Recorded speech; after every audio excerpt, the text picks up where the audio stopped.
নিরামিষ দিনে ঝটপট তৈরি করে নিতে পারেন এরকম লোভনীয় স্বাদের দই পটলের রেসিপি। তৈরি করা যতটা সহজ, খেতে হয় কিন্তু অত্যন্ত সুস্বাদু। ঘরে থাকা একদম অল্প কিছু উপকরণ দিয়েই তৈরি করে নেওয়া যায় এই নিরামিষ দই পটলের রেসিপিটি। তো কথা না বাড়িয়ে চলুন দেখে নেওয়া যাক আজকের রেসিপিটি।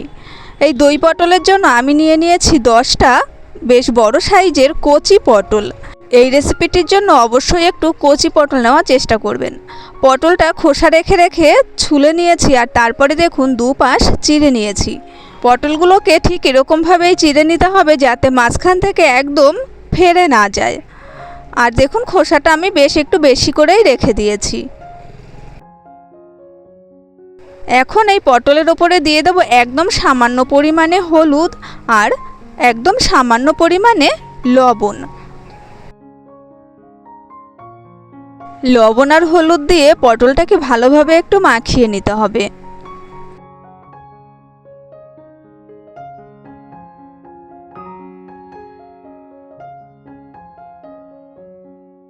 সমস্ত পটলে লবণ হলুদটা মাখানো হয়ে গেলে এটাকে রেস্টে রেখে দেব 10 মিনিটের জন্য।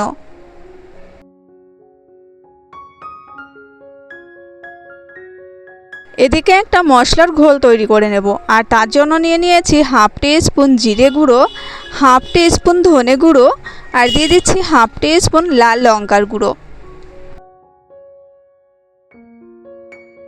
খানিকটা জল দিয়ে এই গুঁড়ো মশলাগুলোকে গুলে রেখে দিতে হবে।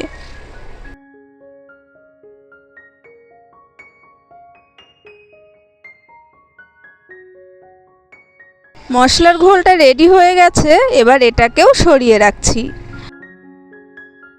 এখন আরও একটা মশলার পেস্ট তৈরি করে নিতে হবে, আর তার জন্য নিয়ে নিয়েছি একটা মিক্সিং জার, আর এর মধ্যে দিয়ে দিয়েছি আমি 11টা আমন্ডটা 2-3 ঘন্টা ভিজিয়ে রেখেছিলাম, তারপরে খোসা তুলে নিয়েছি।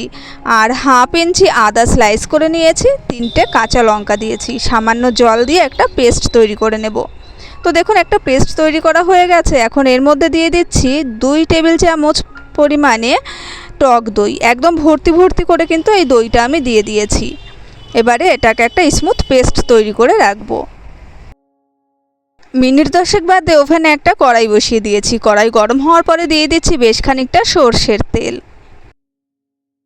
খুন্তি দিয়ে তেলটাকে একটু চারিদিকে ছড়িয়ে দেব, আর তারপরে দিয়ে দেবো এর মধ্যে লবণ হলুদ মাখিয়ে রাখা পটল।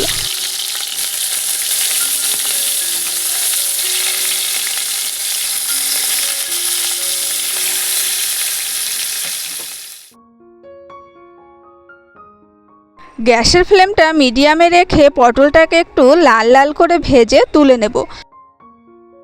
5-7 মিনিট পটলগুলো ভাজলেই দেখবেন এরকম বেশ একটা লালচে কালার এসে গেছে। এরকম লালচে কালার আসা পর্যন্ত পটলগুলোকে ভেজে নামিয়ে নিতে হবে।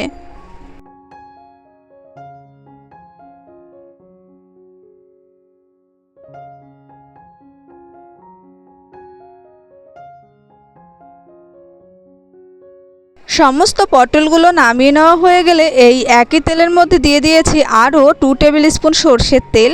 তেলটা গরম হওয়ার পরে ফোড়নে দিয়ে দিচ্ছি গোটা গরম মশলা, 2 টুকরো দারচিনি, একটা এলাচ আর একটা লবঙ্গ।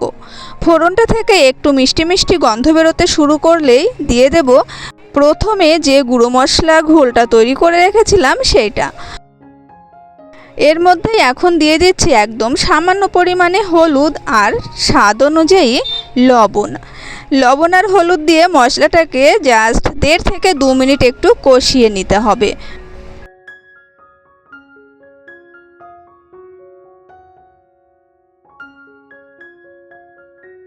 1.5 থেকে 2 মিনিট বাদে যখন দেখবেন মশলা থেকে তেল ছেড়ে দিয়েছে, সেই সময়ই ভেজে রাখা পটলটা দিয়ে দেব এই মশলার মধ্যে। পটলটা দেওয়ার পরে মশলার সঙ্গে একটু ভালোভাবে নাড়াচাড়া করে নেব এবং মিনিট খানেক অপেক্ষা করব।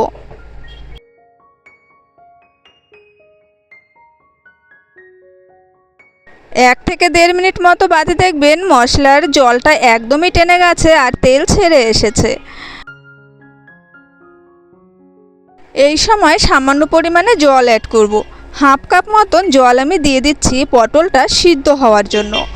জল দেওয়ার পরে একটু নাড়াচাড়া করে নিয়ে ঢাকা দিয়ে গ্যাসের ফ্লেম লো টু মিডিয়ামে রেখে 2 থেকে 3 মিনিট একটু কুক করে নিলে দেখবেন পটল অনেকটাই সিদ্ধ হয়ে যাবে।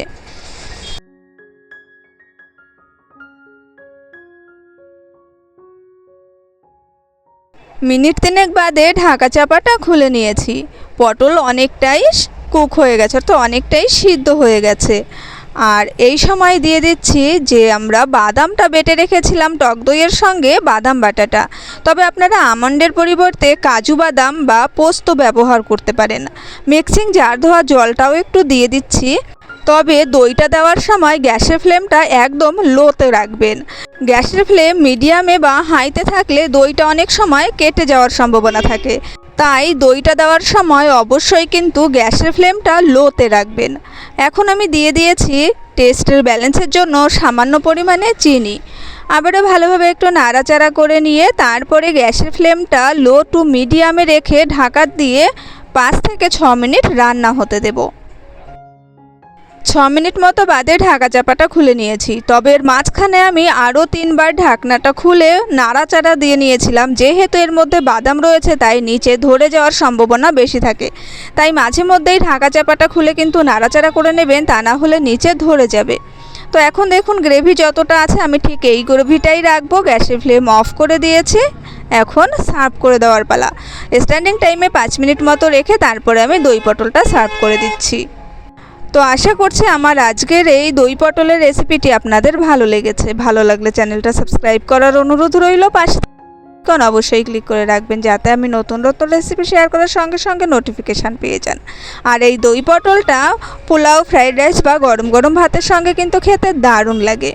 দেখা হবে পরের রেসিপির সঙ্গে। সেই পর্যন্ত সবাই ভালো থাকবেন। আজকের মতো টাটা।